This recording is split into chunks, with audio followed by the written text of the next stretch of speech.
organizar a elaboração de relatórios psicológicos em serviço de acolhimento? E você já encontrou uma mentora ou supervisora para potencializar a sua atuação profissional?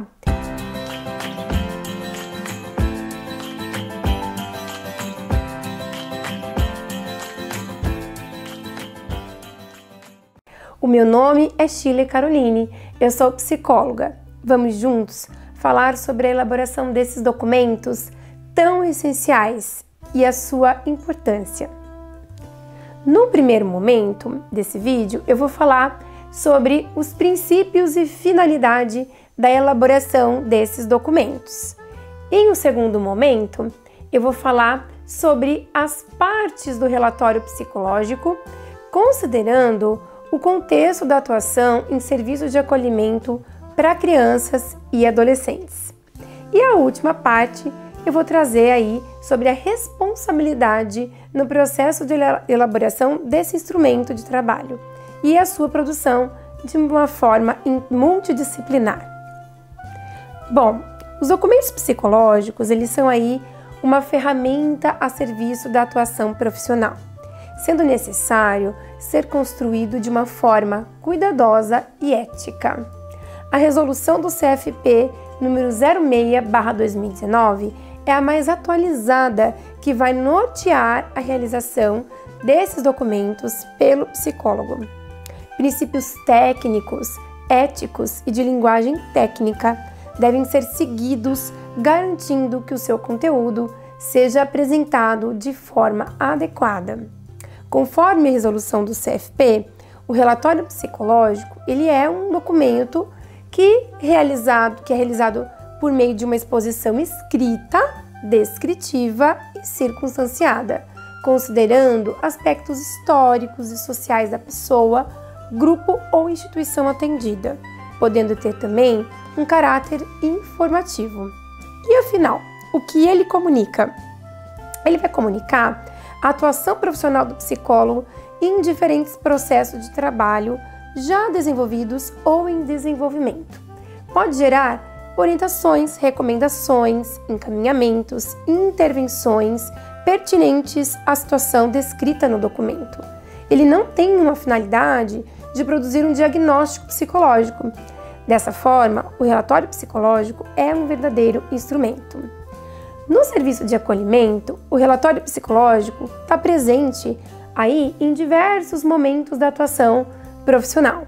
Quando uma criança ou um adolescente é acolhido no serviço, por exemplo, quando a gente acompanha a evolução do caso, o processo, todo durante o acolhimento, fazendo sugestões, também indicações em relação à situação do caso, pode sugerir a continuidade no serviço de acolhimento, se a gente percebe que é necessário, pode ser a sugestão de um retorno para a família de origem, quando um trabalho foi realizado e se percebe aí uma reorganização familiar que promova proteção e cuidado, havendo então condições favoráveis para essa reintegração familiar acontecer. Sugestões de colocação em família substituta, quando a gente identifica que os recursos para retorno à família de origem foram esgotados, entre outras situações.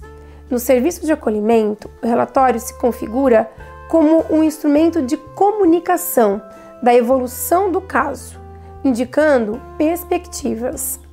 O relatório psicológico também é um instrumento de comunicação junto à rede, que compõe o sistema de garantia de direitos.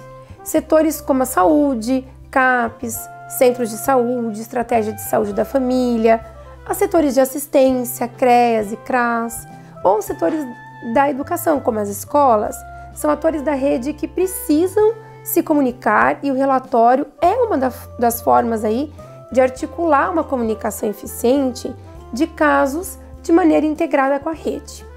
O Poder Judiciário é um setor que solicita constantemente o relatório psicológico e que pode ser instrumento que contribui para que haja mais clareza dos processos realizados com aquele determinado caso.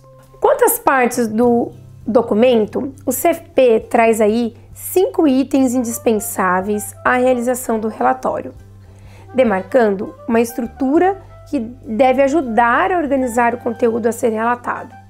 A primeira parte é a identificação.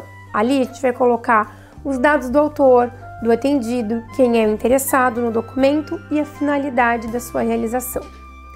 A descrição da demanda é o segundo item. Conta sobre o porquê esse relatório está sendo realizado, destacando o contexto de realização do serviço. No caso, o acompanhamento psicológico de crianças, adolescentes e ou famílias. O próximo item, o terceiro item, é o procedimento, onde deve ser inserido a metodologia para a realização do serviço.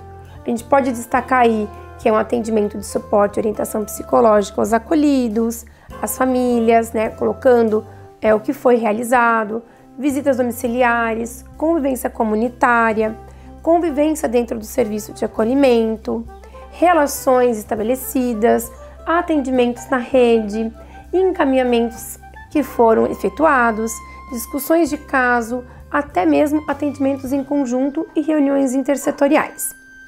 O item análise, ele é muito importante. Aqui a gente vai inserir os resultados dos procedimentos que estão aí linkados com a sua finalidade.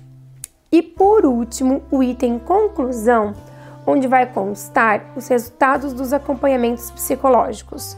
No caso da atuação em serviço de acolhimento, a gente pode pensar para quem estamos encaminhando esse relatório. Escola, Poder Judiciário, entre outros. Uma sugestão é colocar, quando a gente vai fazer ali a conclusão, a nossa sugestão do relatório ser destacado em negrito. As referências bibliográficas, elas não são obrigatórias, mas é interessante a gente colocar ali no final do relatório um item citando, a citação da referência bibliográfica que foi utilizada aí ao longo da análise. Bom, sobre o tamanho da responsabilidade em produzir um documento como esse, é pensar aí sobre a nossa indicação, que a gente vai fazer nesse relatório, que essa indicação ela pode fazer diferença na história da criança ou do adolescente. Não só em relação ao judiciário, onde as informações para compor a tomada de decisão vão ser destacadas ali, mas também em relação à comunicação com a rede, onde a criança e o adolescente estão sendo atendidos.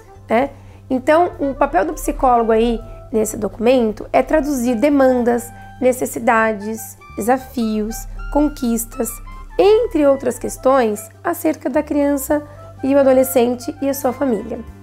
O cuidado é onde está sendo encaminhado e a finalidade desse documento. As questões éticas envolvidas, pensando aí que os atendidos podem ter acesso a esse documento e, sendo assim, pensar sobre como e o que estamos relatando é fundamental. Há muitas dúvidas se eu posso, de repente, realizar um relatório multiprofissional. E a resposta é que sim, podemos. O relatório multiprofissional, ele pode ser elaborado e assinado por psicólogos e outros profissionais que atuam em um serviço ou equipe. A estrutura é praticamente a mesma, porém, a análise ela deve ser separada por categoria profissional. Essa parte da análise vai ser dividida ali, preservando a autonomia e a ética das profissões envolvidas. Bom, eu espero ter ajudado com esse conteúdo e se precisar de um profissional para olhar para essas questões, agende uma mentoria ou supervisão comigo. Se você gostou desse vídeo, curte aqui embaixo desse vídeo, compartilha ele aí com seus colegas psicólogos e até o próximo vídeo.